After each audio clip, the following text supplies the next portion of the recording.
మొట్టమొదటిసారిగా ఎన్నికలలో ఒక మాట చెప్తే, ఒక మేనిఫెస్టోలో ఆ పదాలు పెడితే, మేనిఫెస్టోలో పలాని స్కీములు ఇస్తామని చెప్తే, మొట్టమొదటిసారిగా ఆ మేనిఫెస్టోలో చెప్పిన ఆ స్కీములు డస్ట్బిన్లకు పరిమితం కాకుండా, చెత్తబుట్టలకు పరిమితం కాకుండా, ఏకంగా అసెంబ్లీ సమావేశాలు జరిగేటప్పుడే, బడ్జెట్ సమావేశాలు జరిగేటప్పుడే ఒక షెడ్యూల్ ఇచ్చి పలాని నెలలో పలాని స్కీమ్ అమలవుతుందని చెప్పి ఆ షెడ్యూల్ తప్పకుండా ఆ నెలలో బటన్ నొక్కి ఆ స్కీమ్ ప్రతి ఇంటికి కూడా చేర్చిన ఘనత ఎక్కడైనా జరిగింది అని అంటే, అలాంటి పాలన ఎప్పుడైనా జరిగింది అని అంటే అది కూడా ఒక వైఎస్ఆర్సీపీ ప్రభుత్వ హయాంలో మాత్రమే జరిగిందని కూడా గర్వంగా చెప్పగలుగుతాం.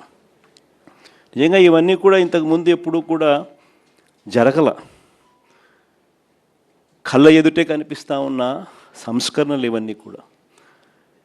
ఏ గ్రామంలోకి వెళ్ళినా ఆ గ్రామంలో బడులు నాడు నేడుతో రూపురేఖలు మారిన బడులు కనిపించేవి.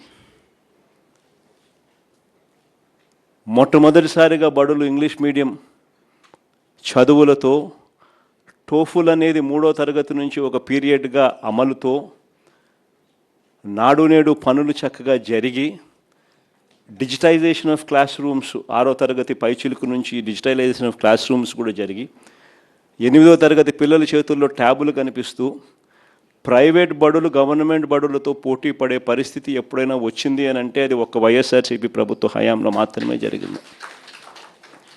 ఇవన్నీ కూడా నిజంగా ఒక రిఫార్మ్స్, రాష్ట్రంలో చూడని రిఫార్మ్స్, ఎప్పుడూ కూడా రాష్ట్రంలో జరగని మార్పులు గ్రామ స్థాయిలోనే కనిపిస్తాయి.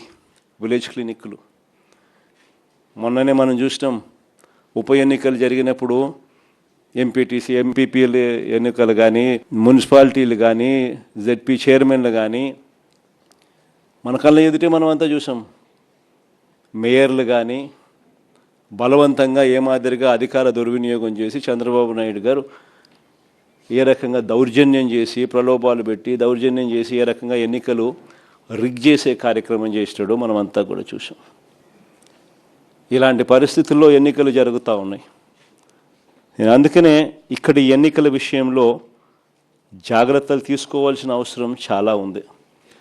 ఎన్నికల్లో ప్రతి ఒక్కళ్ళం కూడా ఆషామాషిగా తీసుకోవాల్సిన ఎన్నిక కానే కావు. ఎక్కడైనా ఏ కాన్స్టిట్యున్సీలో అయినా కూడా ప్రతి ఒక్కరూ గుర్తుపెట్టుకోవాల్సింది ఏంటంటే, కార్యకర్తల కోసం మనం నిలబడే ఎన్నిక ఈ ఎన్నికలు అనేది ప్రతి ఒక్కరూ గుర్తుపెట్టుకోవాలి. గెలుపు ఓటమి పక్కన పెట్టేసేద్దాం. చంద్రబాబు నాయుడు గారు దౌర్జన్యాలు ఏం చేస్తాడో, ఎలా చేస్తాడో, ఏం చేస్తాడో, ఏ మేరకు చేస్తాడో వేరే విషయం. కానీ ఆ కార్యకర్తకు దౌర్జన్యం చేసిన మా నాయకుడు మాకు తోడుగా ఉన్నాడు అన్న భరోసా ఆ కార్యకర్త కలగాల. నన్ను ఓడించడం కోసం, ఒక చిన్న కార్యకర్తలైన నన్ను ఓడించడం కోసం చంద్రబాబు నాయుడు గారు ఇంత అధికార దుర్వినియోగం చేసినా కూడా మా నాయకుడు నాతోనే ఉన్నాడు అన్న భరోసా మీలో ప్రతి ఒక్కరూ కూడా ప్రతి కార్యకర్తకు కలిగించాల్సిన ఎన్నిక ఈ ఎన్నిక అనేది గుర్తుపెట్టుకోండి. అలా భావన వచ్చినప్పుడే రేపొద్దున మీ ఎన్నికల్లో ఆ కార్యకర్త మీకోసం రెట్టించిన ఉత్సాహంతో మీకోసం పనిచేస్తాడు అన్నది ప్రతి ఒక్కరూ గుర్తుపెట్టుకోవాల్సిన